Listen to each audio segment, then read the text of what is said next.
Good evening. I think we're ready to begin. Welcome back to cooking class. I thought they were leaving me up here by myself. We are. I think a lot of you look familiar. A few of you don't. Maybe you're new. We're glad you chose to come join us for cooking class. My name is Rhonda. I'm one of the dietitians here at the hospital. Jared is Hello. from our nutritional services department, the guy in charge of all the food. And then Jackie Kimnick and Lindsay Sparks are also dietitians here at the hospital that will be helping and doing part of the cooking class today too. So, what's our topic tonight? Berries. Berries. Have a berry sweet summer. So you do have the recipes with you. Yes. They're in front of you. So we're going to be going through those and have samples for you. How many have the strawberry patch maybe in their backyard or next door? Just started. Yay. Are you getting strawberries yet? Yes, that's just starting. They're just starting. So did you have a sample that maybe we could have had with those? No. No, I'm selfish that way. I don't blame you one bit being selfish. So, do any of you go to any of the local strawberry patches and pick your own? Yeah. Where are some of those around in this area that are good places? Aldi's, Walmart. Aldi's, Walmart, pick your own out of there. There you go. Don't bend I over. like that. That's It's too one- hot out this time of year anyway. That's one of the things that we used to do earlier, many years ago. We'd go strawberry picking, and my husband is a really good strawberry picker. And the patch that we would go to a lot, the people that had it liked him to come because he picked it really clean. So he doesn't do that as much anymore, unfortunately. But we still have strawberries a lot. So that's one of our favorite things. So we're going to do some things with berries, and so. One of the first one we're going to try is the strawberry avocado salsa with the cinnamon tortilla chips. Have any of you done any of those cinnamon tortilla chips like that? Not done anything like that. So I thought this looked really interesting, and so I did it at home. And so the directions say we just take some oil, canola oil is what's suggested there, and then just spread it on your. Show it on.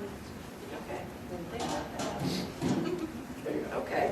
So you just take your oil. I'm not getting in your space, am I? Nope, go for it. Okay. Good. So you spread your oil on a tortilla, and I chose to use a whole wheat one. I think that's a little bit more healthy for us. It's got that more fiber in it. So we've got a whole wheat tortilla, and then you just take a mixture of cinnamon and sugar. Okay, not very much cinnamon, not very much sugar, and then just sprinkle it lightly on that tortilla. And some of mine are a little bit heavier in spots than others. If you have one of those little shakers, you could do that as well. And get it a little bit more even maybe than this one. And then the next thing would be to cut that tortilla. How many times does this tell me to cut it? I forgot. 12 pieces. 12 pieces. Okay. So this actually happens to be a 8-inch tortilla, and I believe our recipe says to use a 6-inch.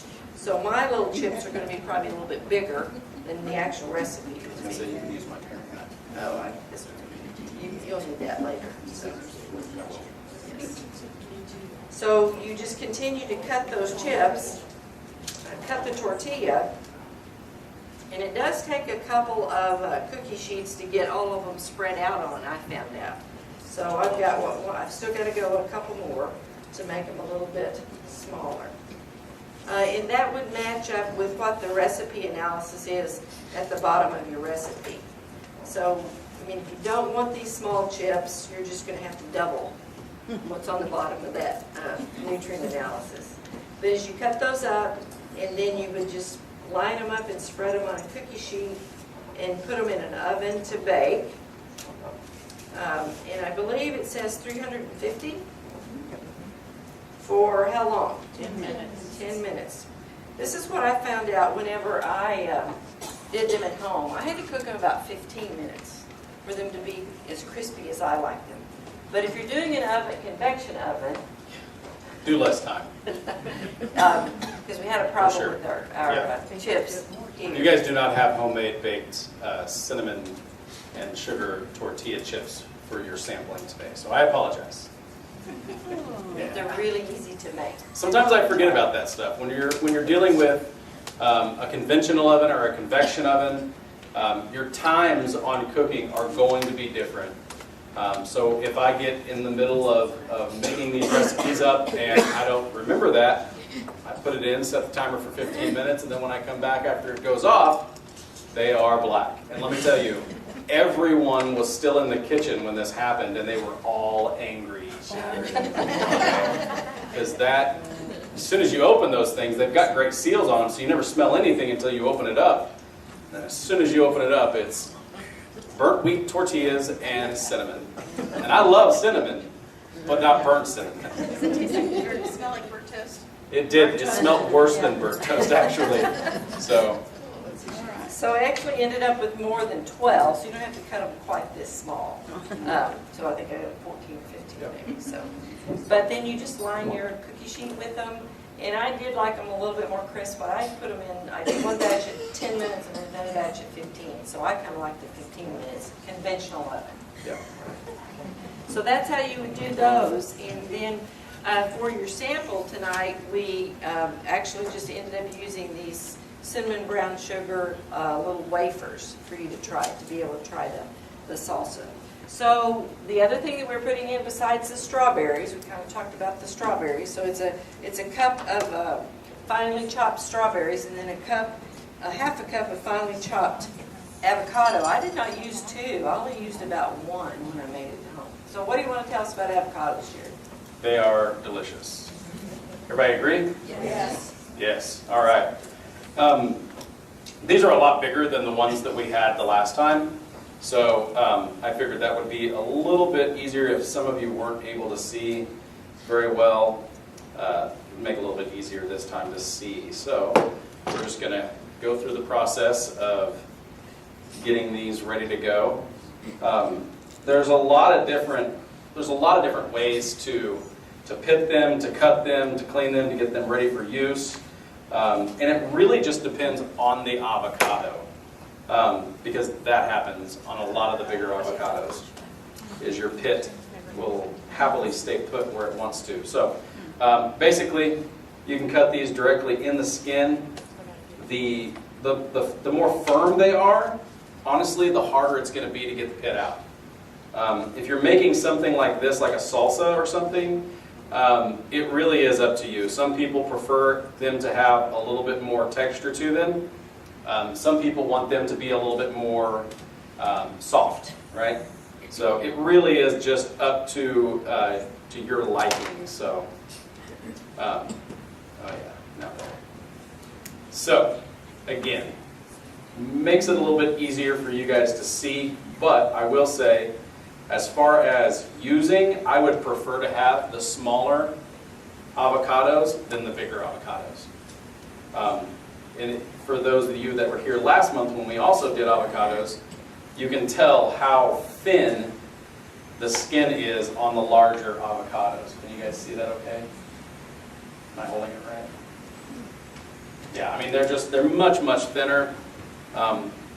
They're meatier, of course, but they're harder to get the pits out.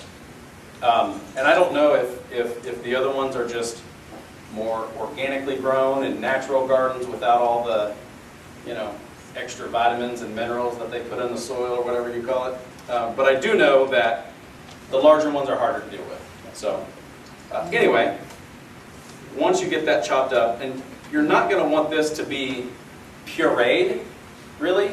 You're just going to want it to be almost like what most people would do to make guacamole. They chop it, they throw it in there, they pulse it, they mix it around. You have some smaller chunks, a few larger chunks. Really is just to your likings on how you want to do that. Another thing is if you don't have they make a strawberry stemmer. They also make like a tomato stemmer, where it basically just goes in and takes the stem out so that you save more.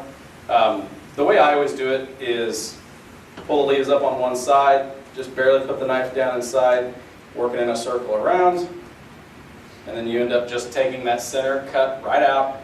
Saves a lot of the strawberry. A lot of people will go through and just cut the tops right off. It's pretty wasteful. So they're They're not cheap quite yet at this time of the year. They're still pretty, I still think they're a little bit too expensive, but if you're buying them at the store, be mindful of those things. It may not add up doing one or two, but whenever you do up a pint or a half pint of them, it really adds up fast. Dealing with jalapenos, always make sure you're wearing gloves whenever you're dealing with jalapenos or any type of hot peppers. It will be very unpleasant, especially if you get an eyelash in your eye or something. You're not going to be happy. And then as far as this recipe calls for, really just want to work your knife around to cut the seeds and the innards that hold the seeds together. And again, just like bell peppers, you really just got to take the stem off. Pop the stem off, pull the seeds out of the center if you're not utilizing them. And then just move right on over to the chopping it. I always find with anything that's round, whenever you go to cutting it, you're much more likely to cut yourself on something that isn't flat that you're cutting. So I've always found it to just flatten that thing right out, cut it into strips. Do the same thing with this one. Got to, sometimes you can score it right on the back. And here as well at the front so that it lays flat. Because if you're trying to cut something that's round, you're more likely for it to slip and for you to get your finger. Nobody wants that, right? Good.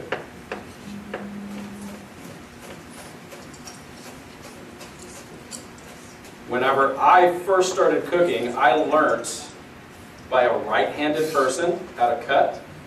And so if you watch me, I cut totally incorrectly. You're always supposed to hold everything with your knuckles, and I can't do it. So actually, every time that I've used that theory in cutting, I've always ended up cutting my fingers. So I decided maybe we'll just not do that, right? And then again, whenever it comes to chopping of the jalapenos, same thing as the avocados and the strawberries. It really comes down to just your preference on how you want that. With the jalapenos, the smaller you cut it, the less likely you're going to have like a big bite of jalapeno or it be really, really hot in one spot and others.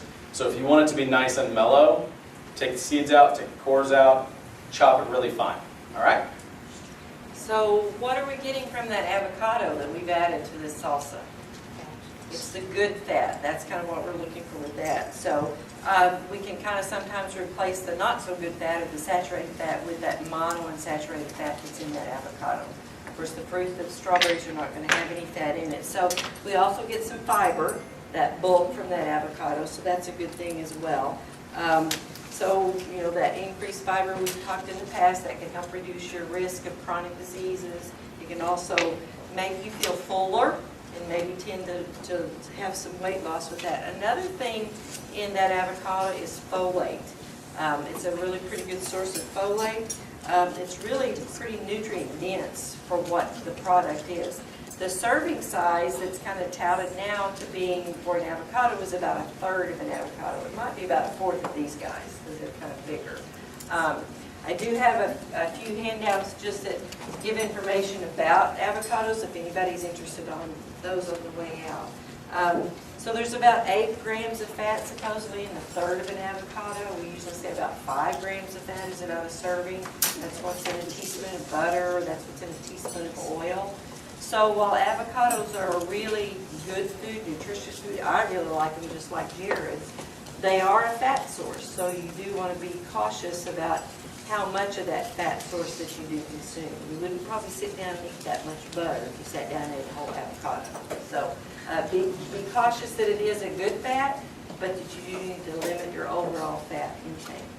So when you're at home, you know, you can chop it more like this and not mash it so much, depending on how you like that avocado.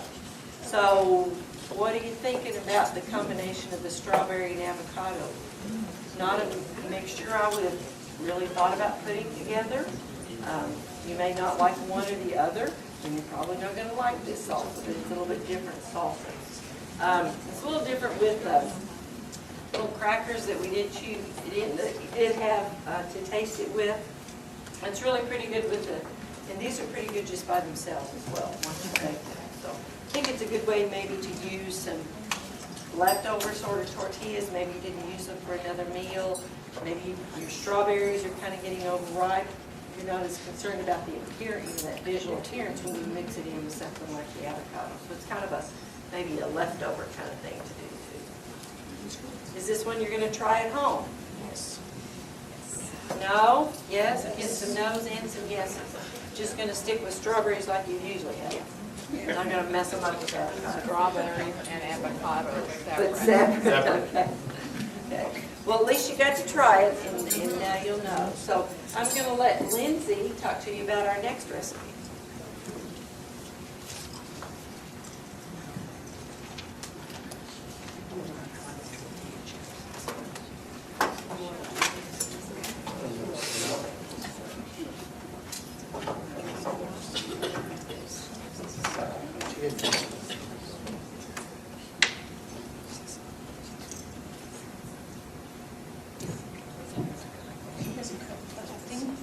Can you hear me?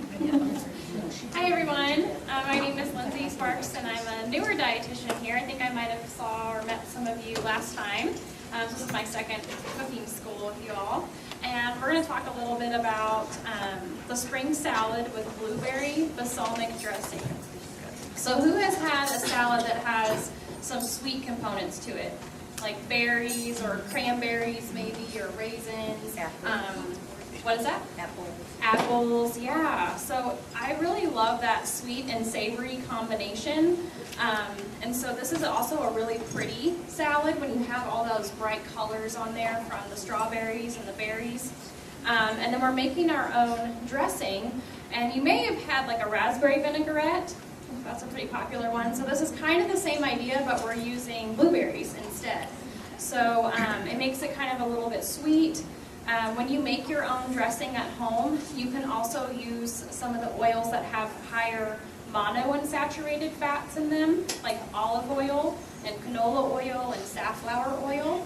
Whereas the ones in the store, sometimes they use a lot of soybean and corn oils. Not that those are bad, but we just tend to get a lot of those in our diet and not as much as those monounsaturated.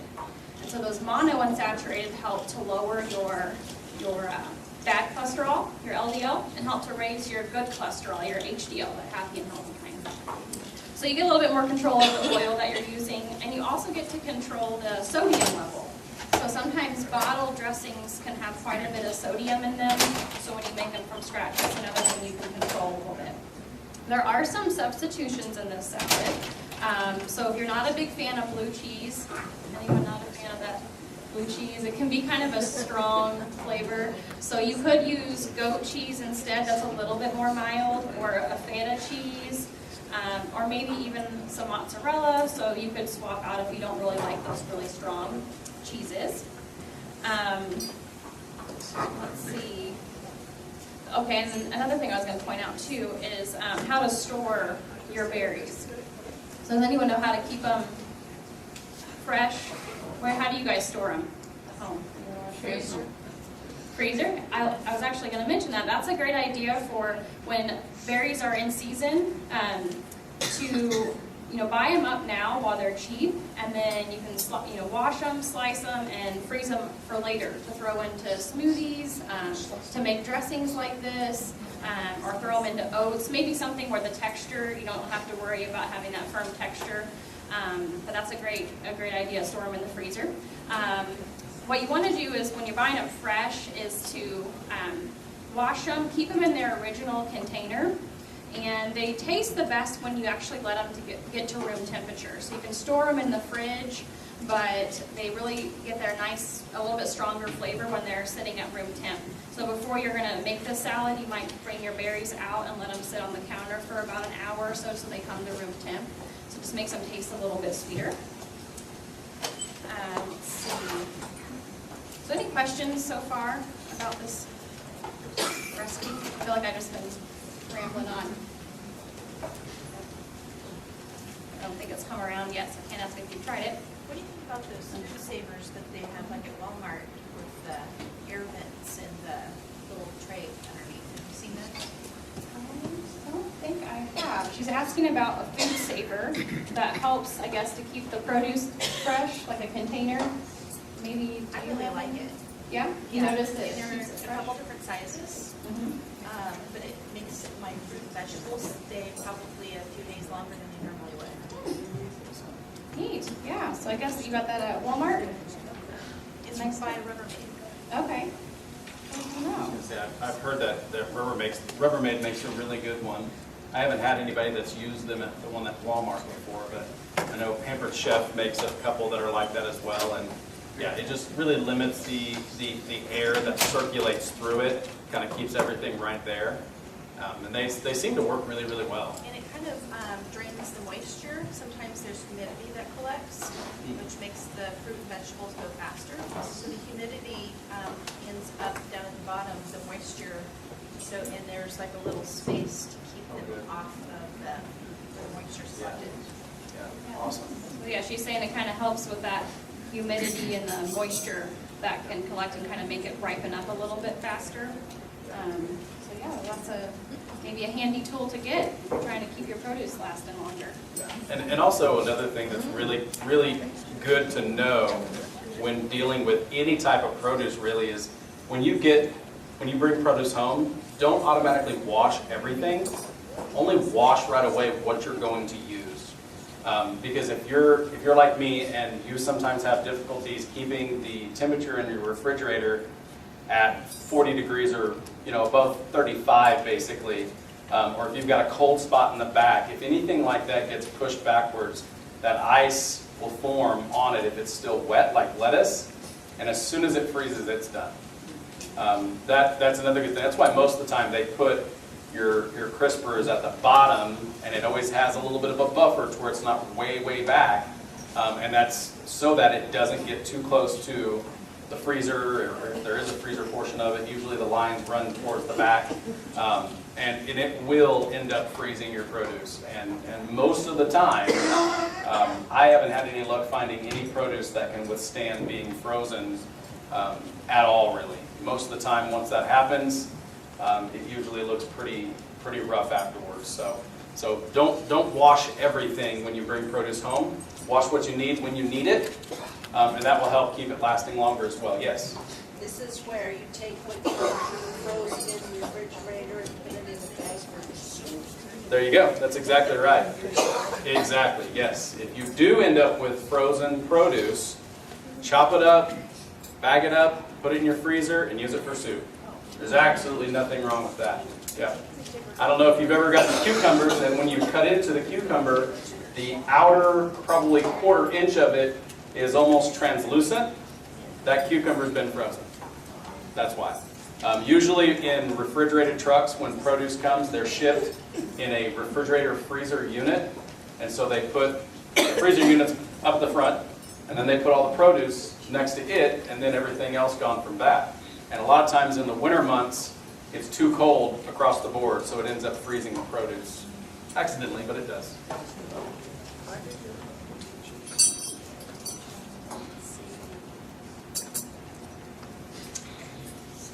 what do you guys think? Everyone's getting samples now? Good? Yeah? How many of you make your own salad dressing at home? Scrap it. No? Yeah, a few. So you'll see that the main ingredients here, I mean, if you don't count the salt and pepper, we've got five ingredients. A lot of salad dressings are, maybe you could even just do two, balsamic vinegar and olive oil, but to add some flavor, you're using the Dijon mustard, a little bit of salt and pepper.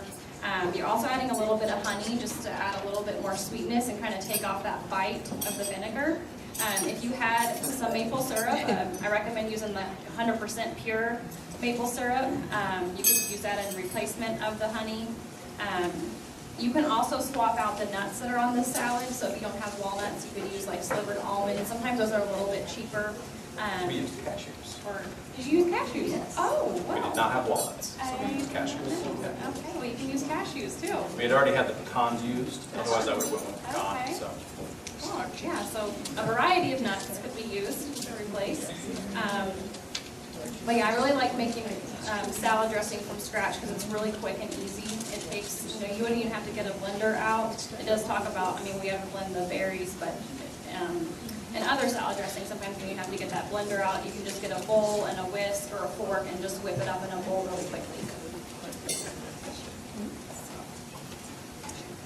And then a little bit of nutritional information. I don't know if Rhonda talked about the nutritionals in strawberries. She did mention that they're high in fiber.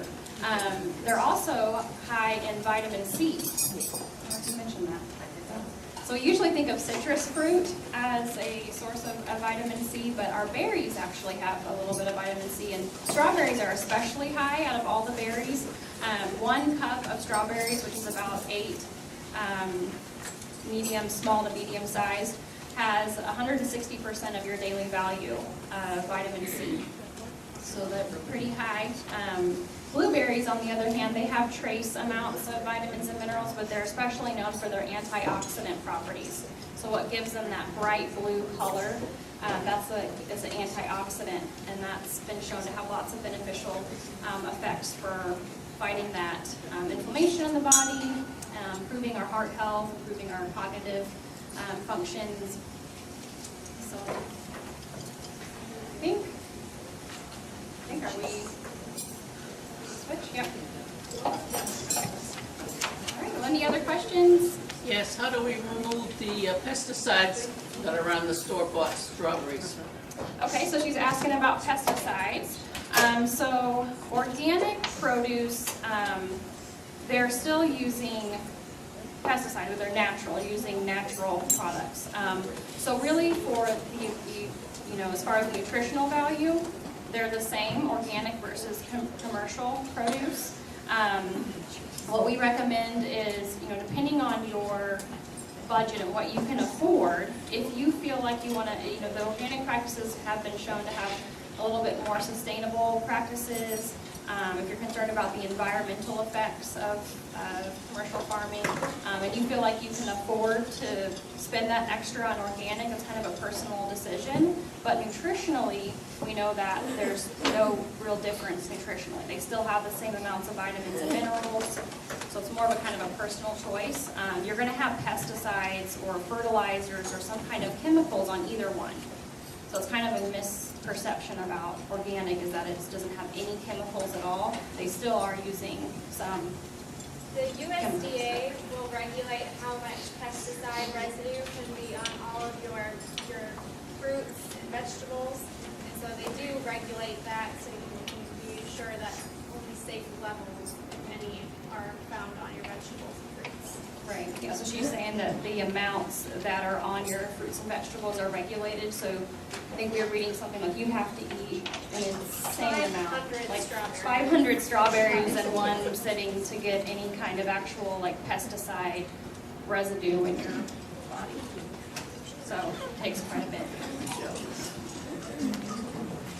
And I always tell again, buy people, local. all else fails, wash. Yep. And you could also grow your own, like you're doing. Yeah, Your yeah, strawberries. buy local. I believe that, if I'm not mistaken, all produce grown in the United States, the only pesticides that they can utilize on anything at all has to be water soluble. Has to be able to be washed away with water. So. Any other last minute questions? All right, Dr. Rhonda. I have a question. When did you dress that salad? Was that dressed just now? Did you just put the dressing on? Yeah, they put the dressing on. Well, I brought it down with me about, probably about right at 5 o'clock. So it was dressed less than 10 minutes ago. Yeah. The dressing, when it came out, it is very thick. Very thick. So if you like a thinner dressing that doesn't stick quite as much, you're going to want to adjust how much you put in the bowl. That's going to play a big, big part. So Is this gonna be one that you try at home? I'm convinced to make homemade dressings. How about you? Probably less expensive and taste less better. So our next recipe is going to be the sage pecan pork tenderloin cutlets. That's a mouthful. So I think Jared's going to share some information with us about the second step there that says remove the silver skin from the pork tenderloin. So he's going to show us how to do that. I think how many of you use pork tenderloin and use some pork products? And this is, I think, a really nice, when I did it at home, I really liked it. It was a really nice different with the pecan and the sage in the coating, in the mixture there. And then we just, fried it in a little bit of oil at my house, like it said. So, Jared, tell us how to handle this pork loin. I will say this. Pork is one of those things, either you like it or you hate it. It's very rare, especially this type of cut of pork. Most people like bacon, right? Things like that. But whenever it comes down to pork chops, things like that, either you like them or you don't. And I would say probably majority of people that do not like pork chops is for one of two reasons. They're always being served pork chops that are overcooked, right? Because they dry out and they're tough as a board. Or second reason is that they are not being overcooked, but they are not removing the silver skin off of the meat prior to cooking. And what that silver skin does as it cooks is it just squeezes, right? And as it squeezes out any juice that could have possibly been in that pork chop right in the bottom of your pan. So what I have found personally, that may not be science to everybody, but most of the people that don't like pork chops or other cuts of pork like this, tenderloins, loins, is because it's either overcooked or they don't remove the silver skin. It is really, really important to remove that. Now, there's a fine line between what is silver skin and what is not. But whenever you really dig in and you start looking at it, you can tell the difference between the silver skin and fat, right? As you can see with this, I can't really see the screens very well, so you guys tell me if you can see it okay. There's always a thin layer of fat-like tissue over the top of the silver skin. And then as you can see down here, this right here is also like the silver skin. It's much thinner. It's a lot less likely to cause problem in cooking. And a lot of times it holds the fat to the meat. So you don't want to necessarily remove a lot of that. Of course, tenderloins are not very fatty. So whatever fat you can keep on it, the better off you're going to be. So basically, the silver skin is caused by, medical people, help me here, tendons where they connect the muscle to the joint. It is tendons that connect bone to muscle, right? Right? Okay, good. At least somebody knows. And that's where it is. That connects that meat to that. So whenever that's much coarse, it's designed to constrict, right? So whenever it gets cooked, that's exactly what it does, and it just ruins a good piece of pork. So you're going to want to make sure that you have a good sharp knife. You're going to want to just slowly work the blade. You got to kind of find a nice. Does anybody fillet fish? Some people do? Okay. You know how you got to find that sweet spot where you don't cut through it, but you cut everything off of it? That's exactly what you're trying to do here. You're trying to cut the silver skin out without taking too much meat with it and without cutting through the silver skin. Because if you can get this all off in one spot, you win $1 million. Not really. I don't have $1 million to give you. I promise you that. But it does make the process just so much easier if you can just get it all off of there in one fell swoop. Now, of course, these are trimmed in processing prior to you getting them. So just like that one, someone's blade cut down through the middle of it by accident, they won't always be split into two. Normally, that is one piece. Okay. If you're cleaning your own beef, it's the same exact way. And a lot of people always ask, what fat do you leave on and what fat do you take off? If the fat is really, really hard, get rid of it. It's not going to be beneficial. especially if it's a steak or pork cutlet or a chop. It's really not serving any purpose staying on the cut of meat. If it's hard, get rid of it. If it's softer and a lot more movable like the meat is, leave it on there. It'll help flavor, all those wonderful things. Okay? Now,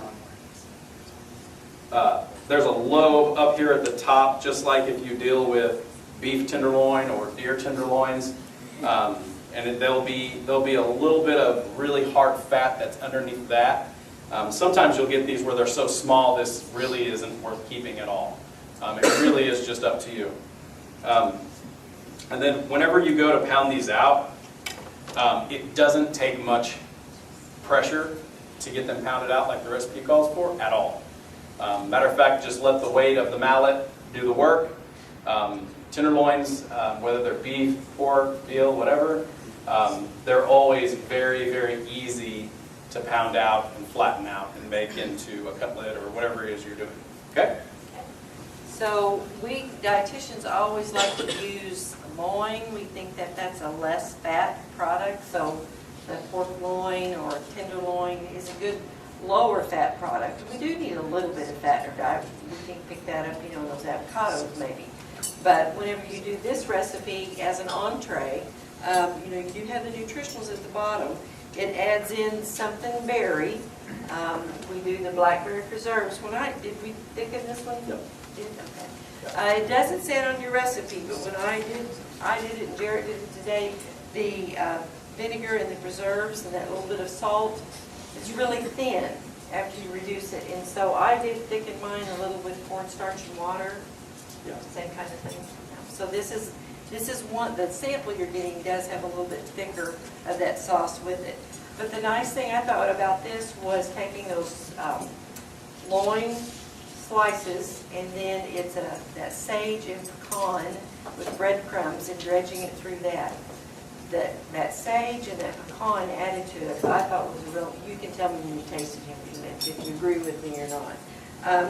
And then it was a real nice presentation. You took it and did the spinach leaves, and then you did complement with some fresh blackberries. And of course, that's putting those blackberries in there again.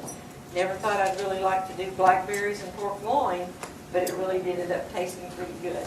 So it is an entree, so the calories are going to be higher because we've added those breadcrumbs to it, and we did fry it in that little bit of oil. And then we added some carbohydrate to it because of those breadcrumbs. You could reduce the sodium in this if you wanted to, if you feel like that 500 milligrams of sodium is too much, so you could reduce the sodium whenever you make the reduction, and that would lessen that. So I think it's a good combination, again, using a berry in an entree. We didn't ever used to use berries in salads like we did earlier, so I think it's a different combination that I hope that you will like. Try that one and see what you think of it. And then we'll probably go ahead and let Jackie talk about the next one so we can finish up on time. I actually have to leave early tonight, guys, so I'm You're gonna not say going to be bye able to now. do the dishes? No. If I remember right, I believe Mackenzie said she was going to take care of the dishes. So.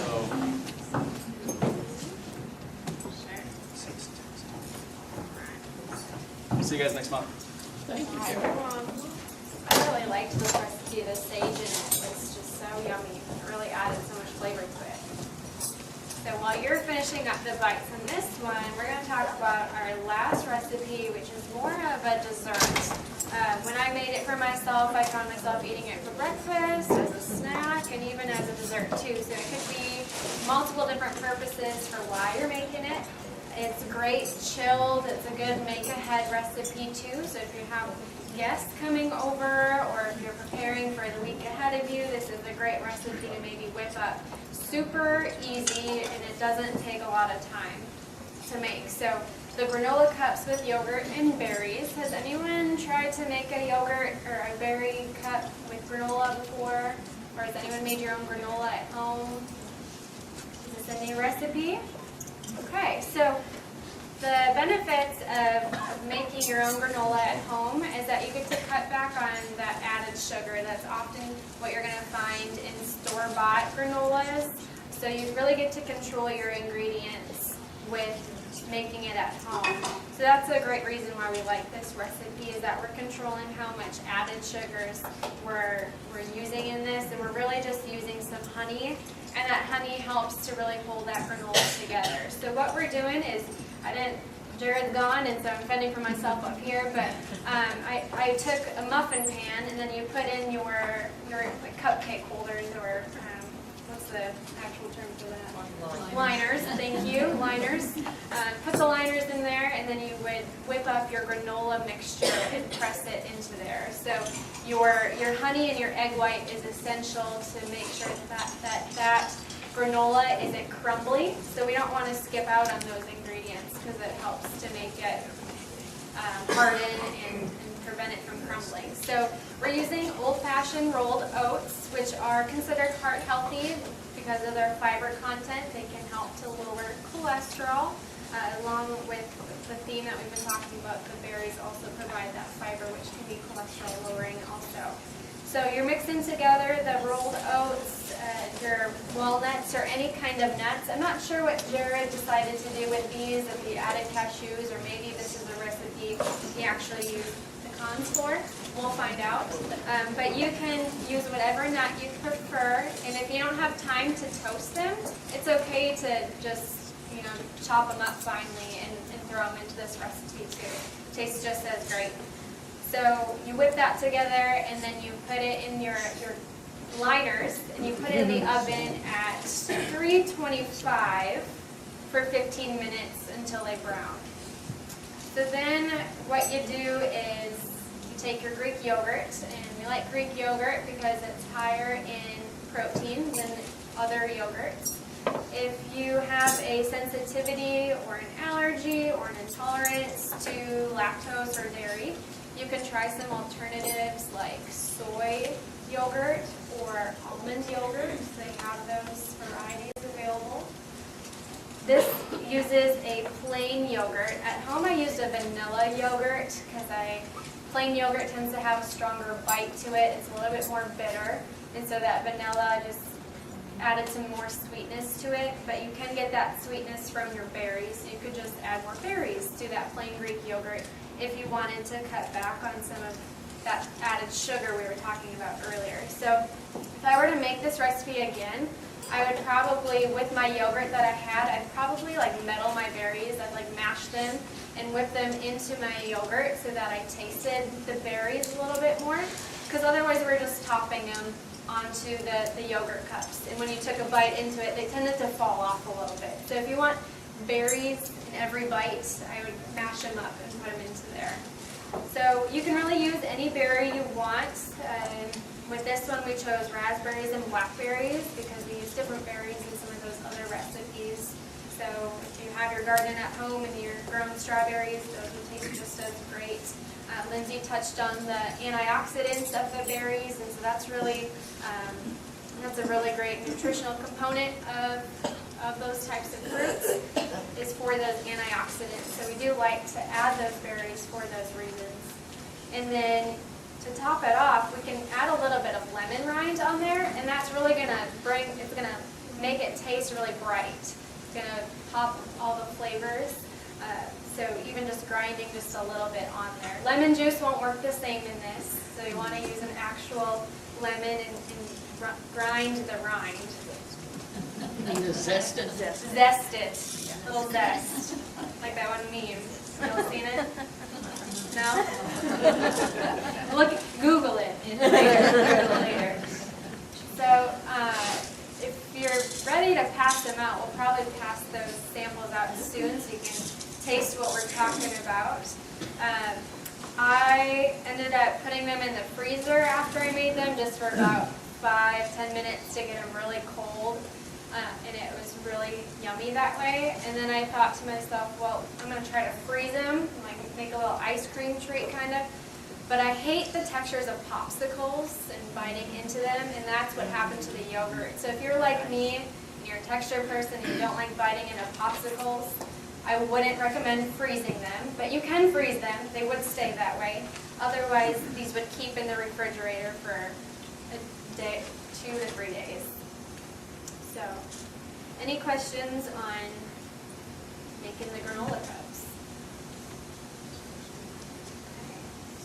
Well, and you can also, I do want to mention, you can really change the flavor of yogurt. So if you don't want that plain yogurt, you could try, I mean, there's so many different varieties. You could try like a key lime yogurt, or maybe you try a caramel yogurt or coconut, or some of those other yogurts that they have in the store to change the flavors of what you're able to try. So that's about it for that recipe. There's not too much to it. Like I said, it's quick and it's easy and it's really delicious. So this recipe did make about eight cups. So enough for about 1 to 2 people to snack on or whatnot. So we'll get those passed out and then we'll do prizes. So what do you think of the granola cups? Perfect summer treat. Yes. So we thank you all for coming tonight. Our next cooking class is June 11th, and it's More Cheese Please.